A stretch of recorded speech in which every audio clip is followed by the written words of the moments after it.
All right, everyone. We're here at the Stitch and Post Gallery, and we're introducing our new exhibit for August of 2025. And our artists for this month are Belinda and Terry Batchelder. And they've got some really wonderful eco-dye pieces and stained glass, and they are going to tell you about them. Good morning, Paige. Thank you for allowing us to be here and to do this today. So we're going to go through each piece, and it will go from the botanically dyed and the stained glass, and so we'll go back and forth between my wife and I. So the first piece that you're seeing here of stained glass and is called Moonrise at Sunset. So this was inspired by the one time I've seen it where the moon was rising, a full moon was rising while the sun was setting in very late summer up in the Northwest. So this one is going for $175. And most of the ones that you'll see here are all framed in solid oak and can be really positioned on either side as the stained glass is within a channel within the frame. So the next couple pieces are from Belinda. Thank you, Paige, for having us. And the first piece you're seeing there is called As the Shadows Linger, and it is done on linen, and it is not for sale. And I love it too much. It's going to stay home, and it's done with castor leaves and eucalyptus. Our next pieces are two wool shawls. They are a wool gauze, and they are done in what's called a dirty pot, which means that there's a lot of iron and tannins, if that makes any sense, in the pot. And these are done with eucalyptus. And all that you see on there is either eucalyptus or what they call she oak as a nickname. It's and I'm right now not able to remember the name. Each of the scarves are $125. And the next three pieces are called Roberto Amor Fern 1, 2, and 3. The reason they're called that is they have herb Robert in them and fern, which are two of my favorite things to dye with. They are all framed and are going, the smaller pieces going for $125, and the two larger are going for $150. And here we are back to Terry. So you're going to see three pieces here. The first one, they're all related to a walk in the forest. And I had this impression from my second grade art teacher when we were asked to draw a tree, and I drew a tree and she told me the tree was completely wrong. It should look like this. And so this is sort of an ode to my art teacher from second grade, that this is how I see a tree from an abstract standpoint. So the first one that you see here is a walk in the forest in the fall, and it is really trying to pick out the fall colors and has some really interesting stained glass within it, as you'll see some chips that look almost like leaves. And so this one is running for $125. It's an 11 by 16. The one next to it is called A Walk in the Forest at Summertime. And so once again, you can see the concept of the trunk of the trees and then the foliage in the square pieces along with the chipped glass that looks like foliage. And the third one down here is A Walk in the Forest during the springtime. And it is a 17 by 24 size. I did not say on the one on the A Walk in the Forest in summer, it is 13 by 24 and is going for $200. And A Walk in the Forest in the spring is 17 by 24 and going for $225. The next one above it is really trying to take what the glass was asking me to do with it as far as what I was concerned with. And it's difficult to see with just a white wall behind it with lights behind it. But the concept is to really bring out the northern lights that we have been seeing much more of in Central Oregon. And so this is Northern Lights number 1, and it is 14 by 26 in size and is going for $250. And I'm going to turn you back over to my lovely wife. So what you're seeing next is called Beauty Caster, and it is a silk, and the large green leaves you see are castor leaves, and hence its name. And it was done with a technique where you use what we call a dye blanket covering the original plants that were put on the fabric. And what you do there is you get the color of the plants where they are laid, or a white where the plant doesn't give a color. And then the background takes on the color of the color blanket. In this case, it was logwood. And this piece is going for $650. And down below, we have wool pillows. And there are 4 different colors and styles of pillow, and they are all coordinating.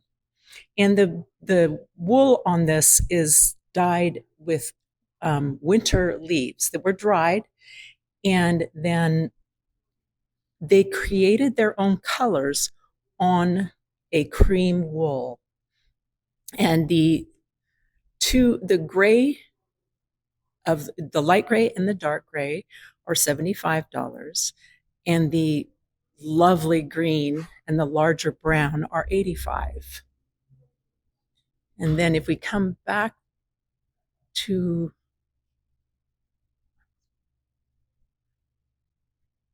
here, we have a piece that's called Moon Through the Maples, for obvious reasons. And this one also was done with a dye blanket technique and dry winter leaves.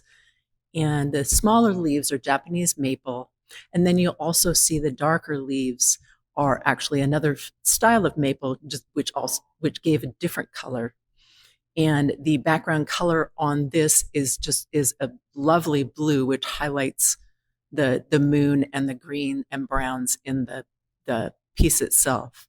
And it is going for $620. Next, we have ginkgos in violet. The ginkgo doesn't give a color itself, but it has acids in it, which give the little dots that you see. So when you do this kind of dyeing, you're getting more the shadow of the plant than you are, and the impression of the plant than you are the actual color of the plant. And this one was done with a logwood blanket, and it is going for $475. And then last but not least, on the table, we have it can be either a table runner or it has a sleeve, so it can be hung. And it's maples on silk. It is 2 types of silk, the outside being also a silk.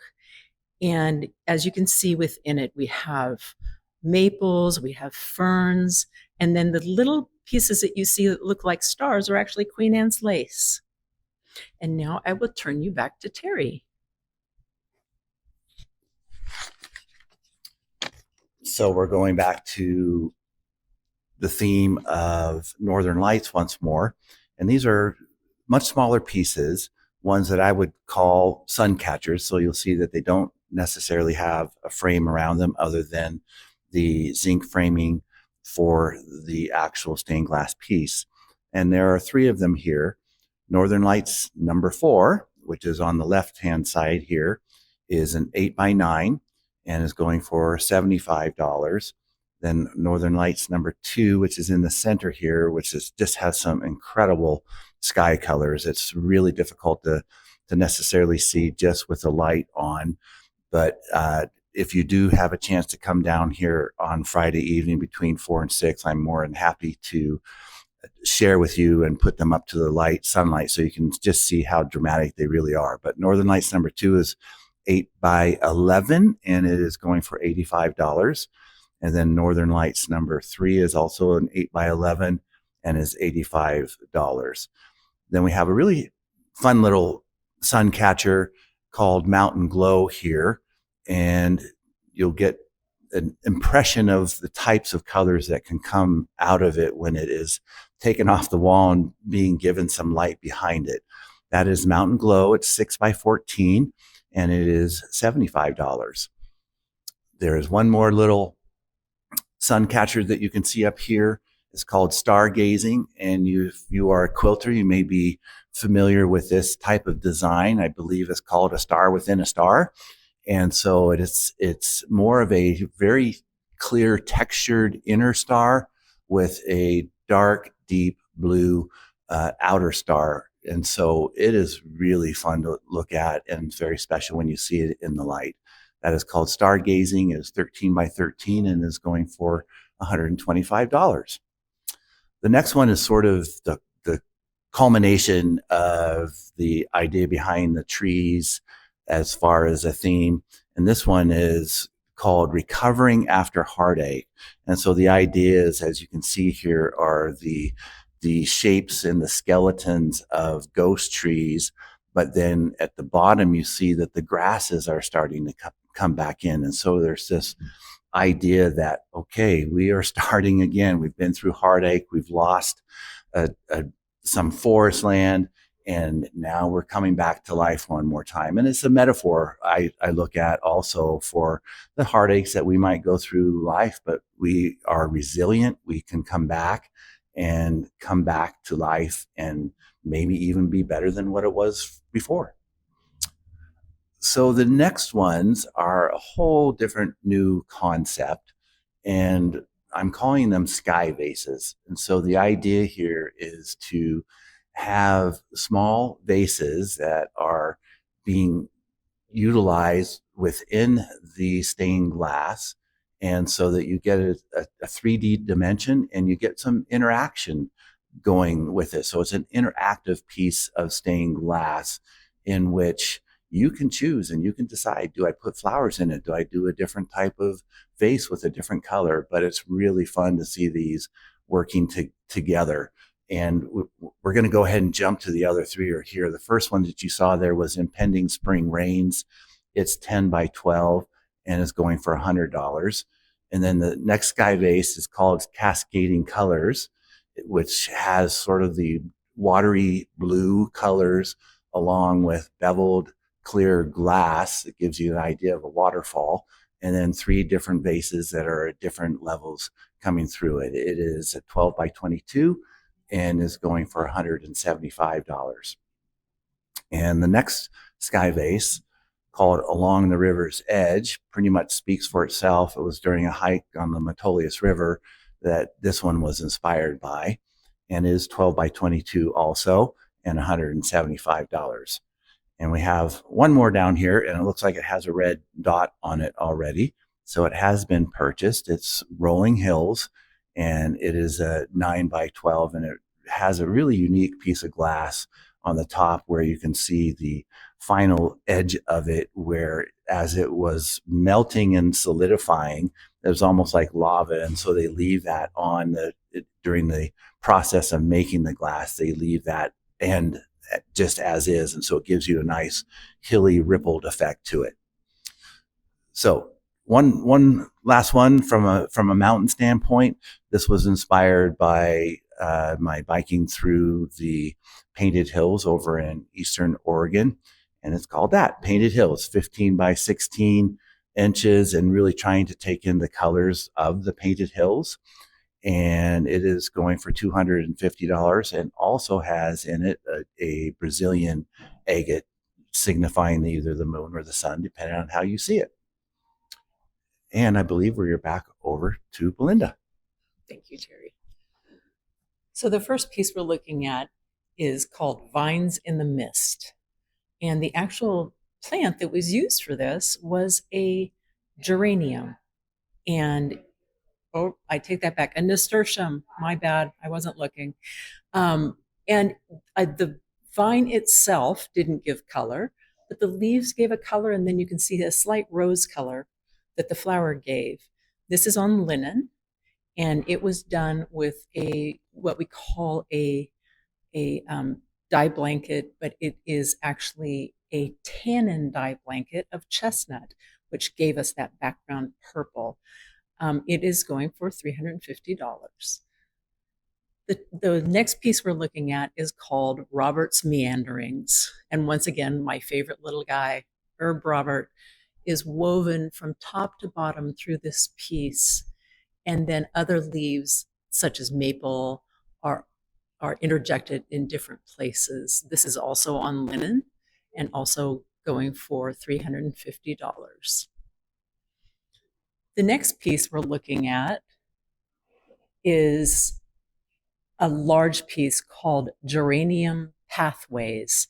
And as you can see, the purple that is traveling up and diagonally meandering across the piece, that is an actual geranium leaf.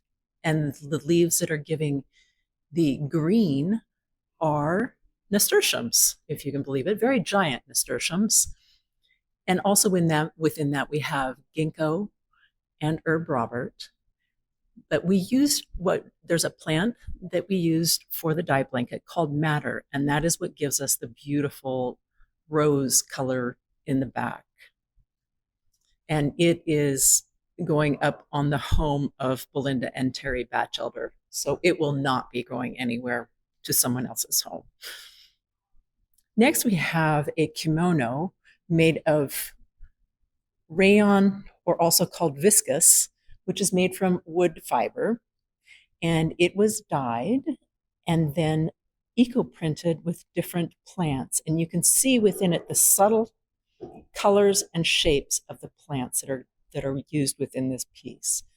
And it is a one size fits all, fits most, and it is going for $200. Next, we have silk scarves. How could you not want a silk scarf? These are all done with different plants within them and different colored backgrounds. And so there's quite a variation for anyone's taste. And there are also two that are chiffon. And this one has maples and a few little flowers within it. And all of these are $85 a piece. And now we are back to Terry. Okay. Last two pieces, I believe. So this one was a little bit wild from a standpoint of size and number of pieces within it. And it is called Midsummer Serenade. It was inspired by some of the bridges over in the Europe area. And then also the feeling of truly wanting to try to have more of an impressionistic pattern to it, along with the cubism. So this one took a long time. For one, I'm horrible at jigsaws, but what I realized, if you know anything about making stained glass, you basically come up with your own blueprint. And so when I started designing it, I could make my own blueprint. And at the same time, I knew I would be able to put it together because, oh wait, I designed the jigsaw puzzle. So the idea is, as you can see here, are three trees, impressionistic trees in the foothills. You also see pockets of flowers, and in the forefront, a bridge with a beautiful stream running through it. And that one is 24 inches by 48 inches and is going for $1,100. The last one we have here is called Autumn Reflections. And this one was inspired when I used to live up on the eastern side of Washington, in the central, actually more the central side, eastern side of the Cascades. And there was the Yakima Canyon River that ran through the area where our ranch was. And this one is just that, really trying to have the reflections of autumn that you could see as you're going through that canyon, reflecting across the river and through the river. And this one is, it's 24 by 37, I believe, in size, and is running for $1,100 also. So you have seen it all at this stage, and we are very thankful to have the opportunity to be here. Hope to see you here on Friday between 4 and 6. And we look forward to meeting you. Thank you.